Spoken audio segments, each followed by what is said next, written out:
Bienvenue à The Gospel Truth. Aujourd'hui, j'arrive presque à la fin de ma série « L'excellence, le chemin de Dieu pour la promotion ». J'ai déjà couvert beaucoup de choses et je ne vais pas revenir sur tout, mais dans la précédente émission, j'ai dit que faire preuve d'un esprit d'excellence inclut l'humilité.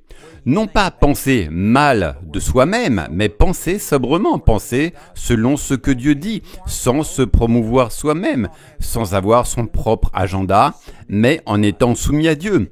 Je pense que vous pouvez définir l'humilité comme la soumission à Dieu. Une personne qui dit être humble, mais qui fait ses propres choix en demandant à Dieu ensuite de les bénir, ce n'est pas de l'humilité. Une personne qui se dévalorise et dit « je n'ai pas de talent ni de capacité, comment Dieu pourrait-il m'utiliser ?» Et pourtant Dieu vous a dit qu'il veut vous utiliser et que vous devez faire quelque chose, mais vous ne le faites pas parce que vous ne vous sentez pas digne. C'est aussi de l'orgueil, vous élevez votre mauvaise opinion de vous-même au-dessus de ce que Dieu dit. C'est comme lorsque Jésus est venu voir Jean-Baptiste et lui a demandé de le baptiser. Jean dit « Je ne suis pas digne de délier la lanière de tes sandales. Et tu me demandes de te baptiser? C'est moi qui ai besoin d'être baptisé par toi. » Et pourtant, Jésus a dit « Écoute, nous devons nous soumettre et faire cela pour accomplir les Écritures. » Cela aurait été de l'orgueil de la part de Jean de ne pas baptiser Jésus. Même si Jésus était infiniment plus grand que Jean, il a dû s'humilier et faire ce que Dieu lui avait demandé de faire. Donc l'orgueil, ce n'est pas seulement penser que vous êtes meilleur que les autres, l'orgueil peut aussi être d'élever votre opinion au-dessus de celle de Dieu et de penser « Oh Dieu, je ne suis pas digne, comment pourrais-tu m'utiliser ?» Et donc vous ne faites pas ce que Dieu vous a dit de faire. C'est de cela dont nous parlions hier. Et l'humilité est une partie absolument essentielle pour avoir un esprit d'excellence. C'est ce que je commençais à enseigner avec Daniel, chapitre 6, verset 3, où il est dit que Daniel a été préféré à tous les autres princes parce qu'il avait un esprit d'excellence. Un esprit d'excellence est ce qui vous élèvera. Et nous avons parlé de la fidélité, non seulement dans les grandes choses, mais aussi dans les petites. Nous avons parlé de l'humilité. Et laissez-moi vous partager ceci, c'est ce que Jésus a dit en Jean, chapitre 5, verset 44, où il avait confronté les scribes et les pharisiens, et ils étaient venus contre lui, et il leur a dit ceci en Jean chapitre 5, verset 44, « Comment pouvez-vous croire, vous qui recevez la gloire les uns des autres, et ne cherchez pas la gloire qui vient de Dieu seul ?» C'est une déclaration puissante. Le Seigneur dit que si vous cherchez à plaire aux hommes, si vous devez obtenir l'approbation des hommes, alors vous ne pouvez pas utiliser le genre de foi de Dieu. La foi de Dieu est une foi qui dépend de lui. La seule personne dont vous ne pouvez pas vous passer, c'est Jésus. Tout le monde d'autre est remplaçable. Et il y a beaucoup de gens qui seront offensés par cela. Mais vous savez quoi? Je crois que les seules personnes qui vous décevront sont celles sur lesquelles vous vous appuyez. Vous ne devriez vous appuyer que sur les bras éternels de Dieu. Et si vous étiez vraiment totalement dépendant de Dieu, alors peu importe ce que les autres disent de vous. C'est vraiment puissant. Et pourtant, il y a un passage en Proverbe 29, verset 25, qui dit « La crainte des hommes tend un piège, mais celui qui se confie en l'Éternel est en sûreté. » Si vous avez peur des gens, si vous craignez leur rejet ou leur critique, vous savez quoi? Vous ne pouvez pas fonctionner avec la foi de Dieu. Cela tend un piège. C'est ainsi que Satan entre dans la vie des gens. Il y a beaucoup de gens qui regardent cette émission en ce moment et vous savez ce que Dieu veut que vous fassiez, mais vous avez peur des critiques des autres. Vous savez, j'ai dû gérer cela et je le gère encore. Si vous en arrivez à un point où vous êtes totalement insensible et que vous vous fichez de ce que les autres pensent ou disent de vous, je ne pense pas que ce soit correct. Dieu a créé l'homme pour la communion. C'est écrit dans de nombreux passages, mais Dieu nous a créés pour être des êtres qui aiment et qui aiment être aimés. Si vous aimez être rejeté, c'est qu'il y a quelque chose qui ne va pas chez vous. Donc, je ne pense pas que vous deviez en arriver au point où vous êtes totalement insensible et que vous ne vous souciez pas de ce que les gens disent ou pensent de vous, mais vous devez arriver au point où le rejet des autres ne vous dérange pas, où vous vous confiez cela au Seigneur. Et vous atteignez un point où vous ne laissez pas cela vous dévier de votre trajectoire, où vous éloignez de votre destin. Jésus a dit « Malheur à vous quand tous les hommes disent du bien de vous ».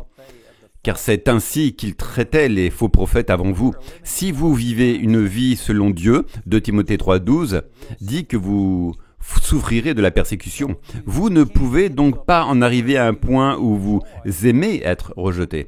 Quelque chose ne va pas chez vous si c'est le cas, mais vous devez atteindre un point où le rejet ne change pas votre destin ou la direction que vous prenez, parce que la crainte des hommes tend un piège. Si vous devez avoir l'approbation des hommes, alors Jésus a dit que vous ne pouvez pas fonctionner avec son genre de foi.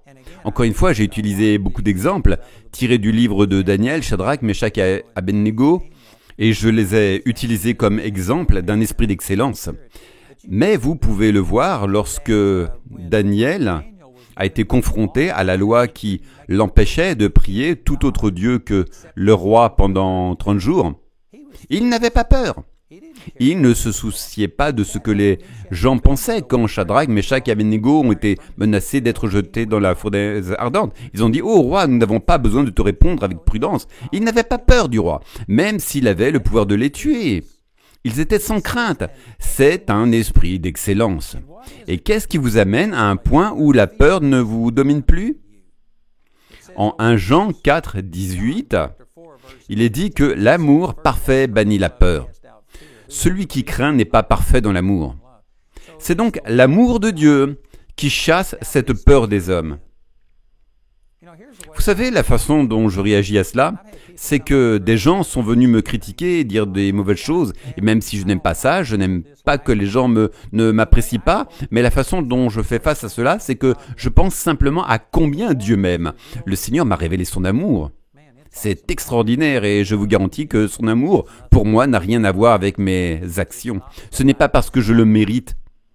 Dieu m'aime parce qu'il est amour et non parce que je suis aimable. J'ai reçu un amour inconditionnel, celui de l'amour de Dieu, et cela a été renforcé par les Écritures, et je peux citer de nombreux passages sur l'amour de Dieu. Pour moi, Dieu a prouvé son amour envers nous en ce que, alors que nous étions encore pécheurs, Christ est mort pour nous. Romains 5, verset 8 et bien d'autres choses encore. Donc la façon dont je fais face au rejet des gens, c'est que je me concentre à nouveau sur l'amour de Dieu pour moi. Et cet amour parfait de Dieu chasse la peur de ce que les gens pensent de moi, la peur du rejet des autres. C'est ainsi que je le gère. Et les gens qui ne savent pas combien Dieu les aime, je ne sais pas comment ils y font face. Vous finissez soit par vous endurcir et ne plus vous soucier de personne à part vous-même, soit par vous en moquer complètement. Je pense que c'est une mauvaise manière d'y faire face. Je pense qu'il ne devrait pas être agréable pour vous de recevoir de la haine. Vous ne devriez pas non plus ignorer que c'est mal quand les gens vous détestent. Mais vous devriez arriver à un point où cela ne vous arrête pas. Et la manière d'y parvenir, c'est de laisser l'amour parfait de Dieu pour vous chasser la peur de ce que les gens peuvent dire. Avant de me marier, quand j'étais célibataire, je me souciais de ce que les femmes, les filles pensaient de moi. J'essayais toujours d'adopter le meilleur comportement, mais après m'être marié, je me souciais moins de ce que les autres pensaient de moi, parce que, loué soit Dieu, il m'avait donné ma compagne. Je suis très satisfait de Jamie, celle que Dieu m'a donnée, et donc je ne me soucie plus autant de ce que pensent les autres femmes, parce que j'aime ma femme. C'est la même chose quand vous tombez amoureux de Jésus. Et si son amour est le seul amour dont vous ne pouvez pas vous passer, vous ne serez pas dévasté lorsque d'autres personnes vous rejetteront. Un homme est venu me voir un jour après que j'ai prêché et il a commencé à me critiquer et à me dire tout ce que j'avais mal fait. Je l'ai arrêté au milieu de son discours et je lui ai dit « Qui est mort et t'a fait Dieu ?» Il m'a regardé et m'a dit « Que veux-tu dire ?» Je lui ai répondu « Je me fiche de ce que tu penses de moi. » Il m'a dit « Bien, tu devrais. » Et je lui ai répondu, non, je ne devrais pas. Par rapport à Dieu, ton opinion ne signifie rien. Maintenant, encore une fois, je n'aime pas que cet homme ne m'aime pas, mais par rapport à Dieu, c'est ainsi que je gère les choses. L'amour parfait de Dieu pour moi est si fort qu'il compense les critiques et le rejet des autres. J'espère que vous comprenez ce que je dis. Il y en a parmi vous, honnêtement, qui sont dévastés lorsque vous critiquez, et c'est parce que l'opinion des autres est si importante pour vous. Vous devez arriver à un point où vous n'ignorez pas l'opinion des gens, mais où, comparée à celle de Dieu, leur opinion n'a aucune importance. La seule personne dont vous ne pouvez pas vous passer, c'est Dieu. Et quand votre relation avec Dieu est aussi forte et enracinée, les critiques des autres glisseront sur vous comme l'eau sur le dos d'un canard. Si vous êtes vraiment perturbé et dévasté lorsque les gens vous critiquent, c'est en fait une indication de votre manque de confiance avec le Seigneur, de votre intimité avec lui. Encore une fois, je ne dis pas que vous devriez apprécier cela, je ne dis pas non plus que vous devriez être insensible aux résultats de vos actions sur les autres, mais vous devriez être tellement en communion avec le Seigneur que cela ne vous affecte pas. Cela ne vous détruira pas si vous n'êtes pas accepté. Cela fait partie de l'humilité. Aimez Dieu plus que vous-même, plus que votre réputation, plus que l'acclamation des gens. Vous savez, je pense que l'une des plus grandes manifestations de qui était vraiment Jésus n'est pas seulement dans ses miracles, même si je rends grâce à Dieu pour ses miracles et je crois que c'est extraordinaire, mais je pense que l'une des plus grandes manifestations du vrai caractère et du cœur de Jésus se trouve dans le chapitre 6 du livre de Jean. Il venait de nourrir les 5000 et il voulait le faire roi, non pas parce qu'il l'aimait vraiment, mais parce qu'ils avaient rempli leur ventre et qu'ils voyaient en Jésus un moyen d'atteindre leurs objectifs, un moyen de parvenir à leur fin, voilà ce que je pense, et ils le voyaient comme un moyen de satisfaire leurs besoins. Ils voulaient le faire roi, mais ils savaient que leur cœur n'était pas droit. Et à cause de cela, il a commencé à leur dire des choses qui révélaient la mauvaise attitude de leur cœur. Ils ont dit, « Fais un miracle. Moïse a fait descendre la manne du ciel. Peux-tu faire descendre de la manne du ciel ?» Et Jésus a répondu, « Je suis la manne qui est descendue du ciel. Vous devez vous nourrir de moi. » Et là, ils se sont tout de suite offusqués. Il a ajouté, « À moins que vous ne mangiez ma chair, ne buviez mon sang, vous n'avez pas de vie en vous. » Ils pensaient qu'il parlait de cannibalisme.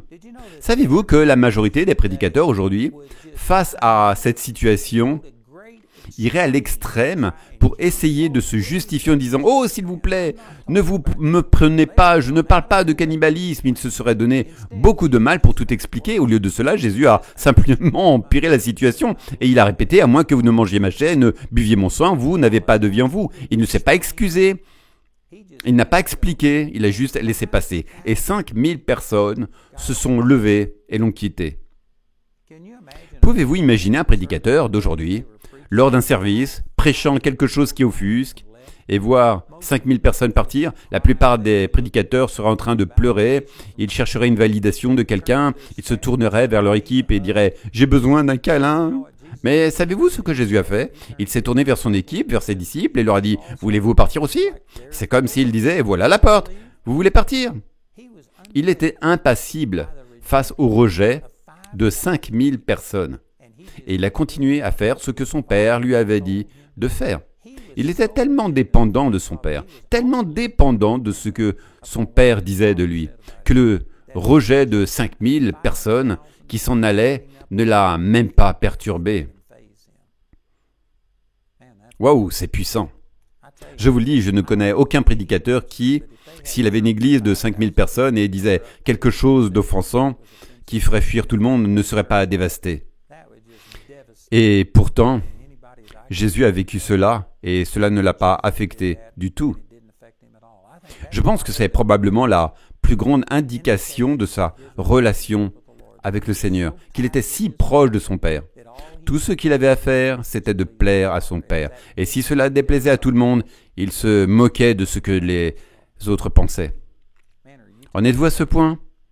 C'est ça un esprit d'excellence. C'est de l'humilité. C'est s'humilier et faire ce que Dieu vous dit de faire. J'avais un ami qui prêchait à l'étranger et il était très démonstratif, criant et s'énervant, alors que son interprète était très calme. Et en Russie, Dave disait « Slava Bogo !»« Loué soit le Seigneur !» Ou bien il disait « Loué soit le Seigneur !» en anglais, et l'interprète disait simplement « Slava Bogo !» Et Dave criait « Loué soit le Seigneur !» et l'interprète répétait calmement « Slava Bogo !» Finalement, Dave l'a regardé et lui a dit « Écoute, tu ne traduis pas pour toi-même, tu traduis pour moi, tu dois le dire comme je le dis. » Et dès que Dave a dit cela, le Seigneur a parlé à Dave et lui a dit « Dave, c'est ce que je ressens. Tu ne prêches pas pour toi, tu es censé me représenter. Tu dois dire aux gens ce que je te dis de leur dire. Tu ne peux pas le faire à ta façon. » Pourtant, la grande majorité des prédicateurs aujourd'hui, si le Seigneur leur parlait de la situation dans laquelle nous nous trouvons, avec l'homosexualité, le transgendérisme et toutes les impiétés qui se passent, et les prédicateurs savent ce que la parole de Dieu dit, et ils savent ce que Dieu en pense, et pourtant ils ne disent pas ce que Dieu dit. Ils interprètent pour eux-mêmes. Ils prêchent leur propre message. Une fois, j'étais en Allemagne et je disais des choses différentes de ce que croyait l'interprète, et donc j'ai dit certaines choses, et cet interprète s'est contenté de dire ce qu'il voulait. Et le pasteur de l'église, qui comprenait les deux langues, s'est finalement levé et a pris en charge la traduction, forçant l'autre à s'asseoir. Après le service, je lui ai demandé ce qui s'était passé. Il m'a dit que cet homme n'était pas d'accord avec ce que je disais. Alors il traduisait et disait ce qu'il voulait. Vous voyez, ce n'est pas un bon interprète. Un prédicateur est un interprète pour le Seigneur. Et si nous ne disons pas ce que Dieu dit, alors nous n'avons pas le droit de le faire. Nous n'avons pas le droit de créer notre propre message. Nous sommes censés être des interprètes pour le Seigneur. Nous sommes censés entendre le Seigneur. Nous sommes censés être l'oracle de Dieu, comme il est dit en Pierre, dans le livre de Pierre. Nous sommes censés parler comme des oracles de Dieu, être la bouche de Dieu. Et cela vient de la parole de Dieu. La parole de Dieu, ici même, c'est ce qu'il dit. Et les prédicateurs devraient être liés à cela. Pourtant, il y a tellement de personnes aujourd'hui qui ne disent pas ce que Dieu dit. Vous voyez, cela n'est pas un esprit d'excellence. Et vous ne serez pas promus avec ce genre d'attitude. Si vous avez peur des hommes, cela devient un piège. Et si vous avez peur que les gens de votre église se lèvent et partent, alors je vous garantis que vous n'avez pas un esprit d'excellence. Et c'est l'une des raisons pour lesquelles Dieu n'accroît pas l'Église. C'est l'une des raisons pour lesquelles davantage de personnes ne viennent pas. Peut-être que c'est ainsi l'une des raisons pour lesquelles vous n'avez pas les finances dont vous avez besoin. Dieu ne va pas promouvoir ce genre d'attitude. Un esprit d'excellence est la voie vers la promotion dans le royaume de Dieu. Et nous avons discuté de cela, car un esprit excellent est un esprit qui ne fait pas de compromis. Ils sont fidèles à Dieu, même face à la mort. Ils sont fidèles non seulement dans les grandes choses, mais aussi dans les petites choses. Une personne avec un esprit excellent est une personne humble, qui ne fait pas ce qu'elle veut, mais fait ce que Dieu dit, même si cela lui coûte l'approbation des autres. Même s'ils vont être rejetés à cause de cela. Et ce dont je parlais aujourd'hui, c'est que vous ne pouvez pas fonctionner dans la foi selon Dieu si vous avez peur de ce que les gens vont dire. Comme Jésus l'a dit ici, comment pouvez-vous croire si vous cherchez l'honneur des uns des autres et non l'honneur qui vient de Dieu? Vous devez arriver au point où Dieu est la seule personne que vous cherchez à plaire. Et je vous le dis, nous avons tellement de gens qui cherchent à plaire aux hommes aujourd'hui et qui ne disent pas la vérité. C'est devenu impopulaire, même dans le corps de Christ, de se lever et de dire la vérité, car nous avons peur que quelqu'un soit offensé. Les impies viendront dire, eh bien, vous savez, un tel a été offensé par cela. Eh bien, Jésus, à plusieurs reprises, disait, êtes-vous offensé ? Les disciples sont venus vers lui et ont dit, ne sais-tu pas que les scribes et les pharisiens ont été offensés par ce que tu as dit ? Et il a répondu, bien sûr, je sais qu'ils sont offensés. Il a dit, s'ils ne sont pas plantés par le Seigneur, ils seront arrachés. Il a dit, ce sont des aveugles qui conduisent des aveugles. Ils tomberont tous les deux dans le fossé. Il ne s'est pas excusé pour avoir offensé des gens. La vérité est offensante pour ceux qui n'aiment pas la vérité. Jésus a dit cela en Jean chapitre 3. Il a dit que ceux qui sont dans les ténèbres haïssent la lumière parce que la lumière réprouve leurs mauvaises actions. Et ils ne viennent pas à la lumière, ils haïssent la lumière. Ils combattront contre elle. Et c'est ce que nous voyons dans notre culture. Si une personne cherche véritablement Dieu, lorsque vous allumez la lumière, la vérité de la parole de Dieu, cela mènera les gens à se repentir s'ils ont vraiment un cœur pour Dieu, s'ils cherchent Dieu. Mais s'ils sont déterminés dans le mal, en projetant la lumière, en disant la vérité, vous allez provoquer une révolte et le rejet. Et je vous le dis, il y a beaucoup de chrétiens qui pensent « Oh non, si je dis simplement la vérité, comme je suis censé le faire, et que je la dis à voix haute, tout le monde va m'aimer. » Ce n'était pas le cas avec Jésus. Il a dit « S'ils ont persécuté votre maître, ils vous persécuteront aussi. Pensez-vous que vous êtes meilleur que votre maître ?» Ils ont tué tous les apôtres et l'histoire montre que les gens pieux ont été persécutés encore et encore. Et vous allez être l'exception à la règle? Non. En 2 Timothée 3, verset 12, il est dit « Si vous vivez une vie selon Dieu, vous souffrirez de la persécution. » Et je vous le dis, nous devons arriver à un point où nous n'avons pas peur des hommes. La peur des hommes devient un piège. Et si vous ne prospérez pas, si vous êtes de ceux qui agissent ainsi, vous n'avez pas un esprit d'excellence. Et si vous avez toujours votre doigt en l'air pour tester le vent de l'opinion publique et voir ce qui est populaire, et vous ne prêchez que ce qui est populaire, vous n'aurez jamais un esprit d'excellence. Vous ne serez jamais une personne comme Daniel et ses 3 amis dont nous parlons encore des milliers d'années plus tard et dont nous essayons d'imiter l'exemple, car ce sont des personnes de principe, des personnes de caractère qui se tenaient fermes pour quelque chose et refusaient d'abandonner. Je vous le dis, vous avez besoin de cet esprit d'excellence. Vous avez besoin de rester fidèle, non seulement dans les grandes choses, mais dans les petites choses, où vous n'avez pas peur des hommes. Et je vous le dis, si vous faites cela, la promotion ne vient ni de l'Est, ni de l'Ouest, ni du Sud, mais c'est le Seigneur qui renverse l'un et élève l'autre. Si vous faites les choses de tout votre cœur, comme pour le Seigneur et non pour les hommes, Dieu vous élèvera.